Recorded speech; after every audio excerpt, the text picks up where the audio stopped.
Hello दोस्तों, आज हम मुगल साम्राज्य के संस्थापक बाबर के बारे में पढ़ेंगे।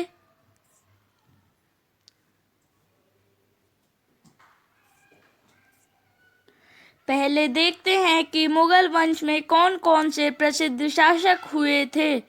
ये क्रमशः बाबर, हुमायूं, अकबर, जहांगीर, शाहजहां और दोस्तों अंत में औरंगजेब का राज था। तो चलिए बाबर के बारे में पढ़ते हैं। बाबर ज़हीरुद्दीन मोहम्मद का जन्म 14 फरवरी 1483 में हुआ था, जिसे बाबर के नाम से भी जाना जाता है। ज़हीरुद्दीन मोहम्मद बाबर का पूरा नाम था और बाबर का जन्म 14 फरवरी 1483 में हुआ था। वह मुगल साम्राज्य का पहला शासक था। वह तैमूर और गेंगिस खान का वंशज था। बाबर अपने पिता की तरफ से तैमूर का 5वां और अपनी माता की तरफ से चेंगिस खान का 14वां वंशज था। दोस्तों इसमें कुछ कंफ्यूजन है, पर मैं आपको बता दूं कि उसके अगर पिता को लिया जाए तो वो तैमूर का वंशज था और अगर उसकी माता को लिया जाए तो वो चेंगिस खान का वंशज था।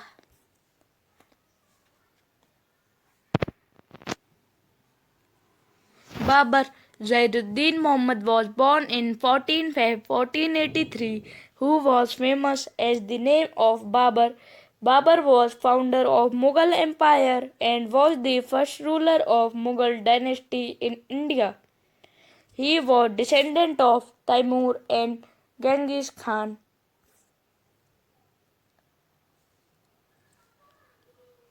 बाबर का जन्म स्थान।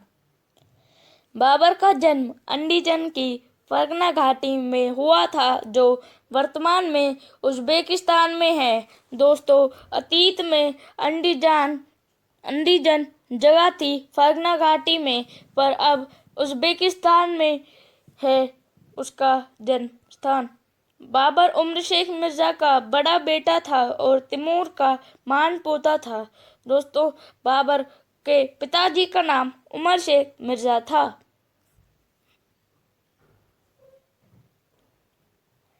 Birthplace. The birthplace of Babar is Andijan in Fargana Valley in present-day Uzbekistan. He was the eldest son of Umar Sheikh Mirza and great-grandson of Timur.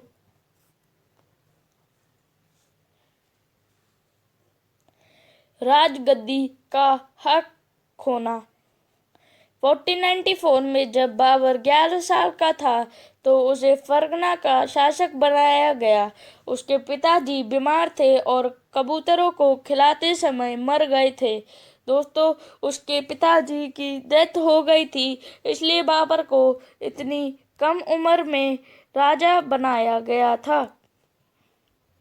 उस समय उसके चाचा ने उसके उम्र का फायदा उठा के उसे राजगद्दी से हटा लिया था। दोस्तों उसके चाचा उसके पिताजी के दुश्मन थे और उसने फायदा उठाया कि बाबर छोटा है तो उसे राजगद्दी से हटा दिया जाए, किंतु बाबर ने अपनी दादी की मदद से गद्दी बचा ली थी। उसकी दादी ने उसकी हेल्प करी थी, जिससे वो अपनी गद्दी कभी ना खोए। Losing of throne. In 1494, when Babur was 11 years old, he became the ruler of Fargana after Umar Sheikh Mirza died. During this time, his two uncles from neighboring kingdom, who were hostile from his father, threatened his succession of his throne. Babur was able to secure his throne with the help of his grandmother.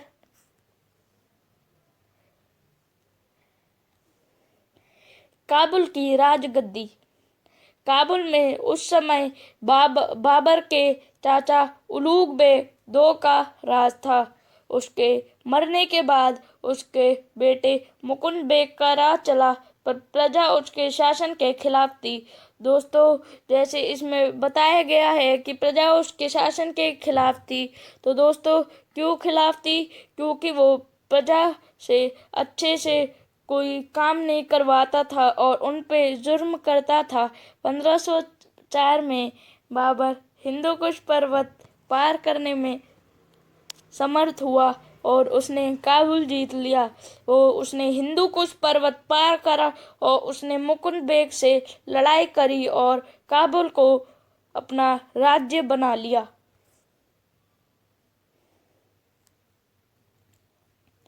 उसके इस कदम से उसे नया राज्य मिल गया।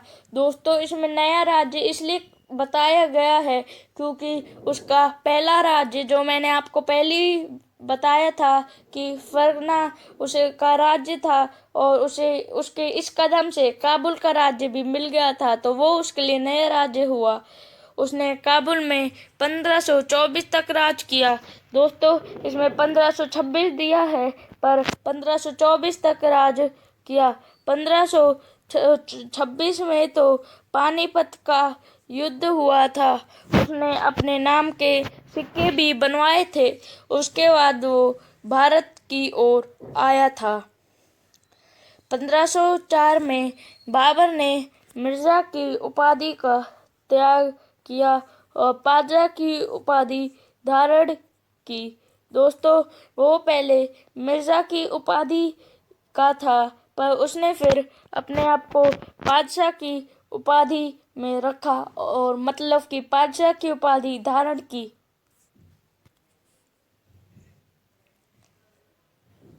Throne of Kabul. Kabul was ruled by his paternal uncle Ulugh Beg II, who died leaving only son as descendant. The city was then claimed by Mukund Beg, who was opposed by local population. In 1504, Babur was able to cross Hindu Kush mountain and capture Kabul. With this move, he gained a new kingdom. He ruled Kabul till 1524। दोस्तों, पहले भी जैसे मैंने आपको बताया था कि 1524 तक उसने राज करा था, उधर 1526 मिसप्रिंट हो गया था। He minted his name coins. After 1524, he came to India. In 1504, Babur left Mirza title and became Padshah। दोस्तों, आगे मैं आपको battle of Panipat and battle of Khanwa की पूरी जानकारी दूंगा। पानीपत का प्रथम युद्ध 1526।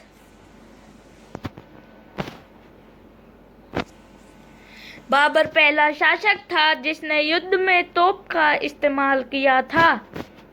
उसे दौलत खान लोदी ने भारत बुलाया था इब्राहिम लोदी को हराने के लिए, क्योंकि उसका इब्राहिम लोदी के साथ मतभेद हो गया था।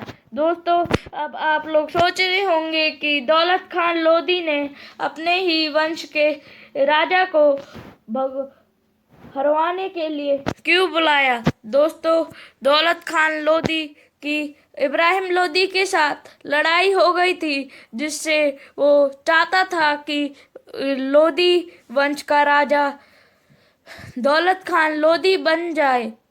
उसे लगा कि बाबर इब्राहिम लोदी को हराने के बाद काबुल जाएगा, और पर बाबर दिल्ली में ही अपना राज स्थापित कर लिया। दोस्तों, जैसा कि आपको पता है कि दौलत खान लोदी को लगा था कि बाबर सारा खजाना वजाना लूट के चला जाएगा, पर बाबर ने स्थिति का फायदा उठाया और दिल्ली में ही अपना राज स्थापित कर लिया।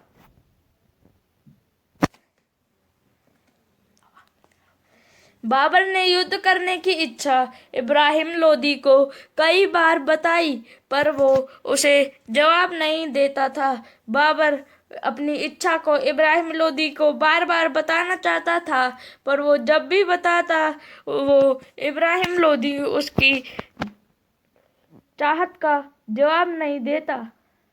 बाबर ने फिर गुस्से में छोटे छोटे हमले करने शुरू कर दिए। सबसे पहले उसने कंधार पर अपना शासन किया। बाबर को गुस्सा आया और वो बाबर छोटे छोटे हमले करने स्टार्ट कर दिया। सबसे पहले उसने कंधार पर हमला करा और अपना शासन किया। बाबर को हथियारों की जरूरत समझ आ गई थी। फिर उसने इब्राहिम लोदी पर आक्रमण किया। पानीपत के इस युद्ध को पानीपत का प्रथम युद्ध भी कहा जाता है। बाबरनामा में यह युद्ध 21 अप्रैल 1526 में लिखा गया है। इस युद्ध में बाबर की सेना इब्राहिम लोदी की सेना से छोटी थी, पर इब्राहिम लोदी की सेना में संगठन नहीं था, इसलिए इब्राहिम लोदी हार गया। दोस्तों, बाबर की जो सेना थी उसमें संगठन था, एकता थी, क्योंकि एकता में ही बल होता है। और इब्राहिम लोदी की सेना घमंडी थी। और दोस्तों, इसके बाद दिल्ली पर बाबर का राज स्थापित हो गया था। बाबर ने इस युद्ध में तोप का इस्तेमाल भी किया था और वह पहला राजा बना था जिसने भारत में तोप का इस्तेमाल किया।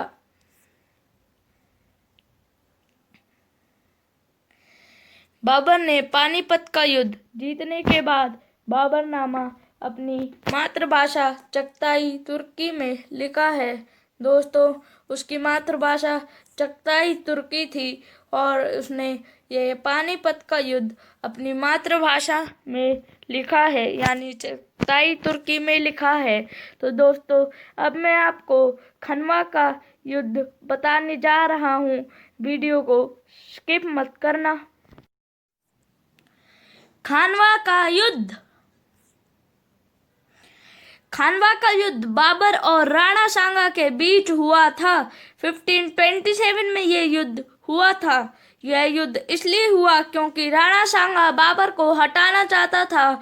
दोस्तों, राणा सांगा ने भी इब्राहिम लोदी को हराना चाहा, इसलिए उसने बाबर को बुलाया भारत में, जिससे कि वो इब्राहिम लोदी को हरा के चला जाए। दोस्तों, राणा सांगा चाहता था कि इब्राहिम लोदी मतलब लोदी वंश का राज खत्म हो जाए दिल्ली पे और राणा सांगा का राज हो।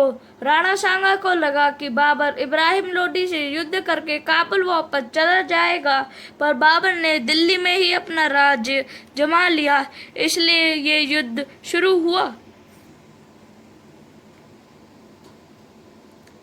युद्ध का परिणाम। युद्ध में बाबर की सेना राणा सांगा की सेना से छोटी थी, तब भी इस युद्ध में राणा सांगा हार गया। दोस्तों, पिछले युद्ध में भी इब्राहिम लोदी की सेना बाबर की सेना से छोटी थी। जैसे मैं स्क्रीन पे आपको दिखा रहा हूँ कि ये जिस सर्कल में आई है वो इब्राहिम लोदी की सेना थी और छोटे सर्कल में पर बी मतलब बाबर, और बाबर के पास तोप थी, इसलिए वो जीत गया था। अपने इस जीत के साथ बाबर और भी ताकतवर हो गया। इस युद्ध में बाबर ने तोप का इस्तेमाल किया था, इसलिए भी बाबर की जीत हुई। दोस्तों, इसमें बाबर की मृत्यु दे रखी है। बाबर की मृत्यु 48 साल की उम्र में हुई थी और बाबर राजा बना था 11 साल की उम्र में। दोस्तों, 48 साल की उम्र बहुत ही कम होती है मरने के लिए, पर बाबर की मृत्यु 48 साल की उम्र में हुई थी। दोस्तों, मैं आपको एक और चीज़ बाबर के बारे में बताना चाहता हूँ कि दोस्तों, बाबर जब भी कोई नदी आती तो दोस्तों बाबर हमेशा नदी को कभी भी नाव से पार नहीं करता। दोस्तों, जैसे कि नाव यूज करते हैं लोग, मैं स्क्रीन पे आपको दिखा रहा हूँ। ये ब्लू जो है वो मान लो आप नदी है, पर जो काला काला है वो बोट है और बाबर की सेना इधर है। तो दोस्तों, बाबर कभी भी अपनी सेना से नाव पे जाने के लिए हमेशा मना करता था। दोस्तों, बाबर हमेशा तैर कर जाता था और दोस्तों चाहे कितनी भी बड़ी गहरी और कैसी भी नदी हो, बाबर हमेशा तैरकर ही पार करता था। और दोस्तों, आपको एक और चीज़ बताऊं कि जब भी बाबर को व्यायाम करना होता था, मतलब पहले भी लोग एक्सरसाइज करते थे, तो बाबर व्यायाम करने के लिए दो लोगों को अपने कंधे पर उठाकर दौड़ता था। दोस्तों, ये एक इन्फॉर्मेशन है जो मेरे को पता चली थी और मैं आपके साथ शेयर करने चाह रहा हूँ। तो दोस्तों, इसके बाद आपको मैं कुछ की टर्म्स दिखाऊंगा, आप उसका स्क्रीनशॉट ले लेना। की नोट्स। दोस्तों, आप इस की नोट का स्क्रीनशॉट ले लीजिए। इसमें बाबर के बारे में कुछ जानकारियां मैंने बताई हैं। बाबर का जन्म 14 फरवरी 1483 उज़्बेकिस्तान। मृत्यु 26 दिसंबर 1530 आगरा। दोस्तों, 48 साल की उम्र में बाबर की मृत्यु हो गई थी। मैंने ये आपको पानीपत के युद्ध में आगे बताया था। पानीपत का प्रथम युद्ध कब हुआ था? 1526 में। और किससे हुआ था? इब्राहिम लोदी से। खानवा का युद्ध 1527 में। और किससे हुआ था? राणा सांगा से। इसकी बेगम भी दी हुई हैं। बेगम मतलब बाबर की पत्नियां दी हुई हैं।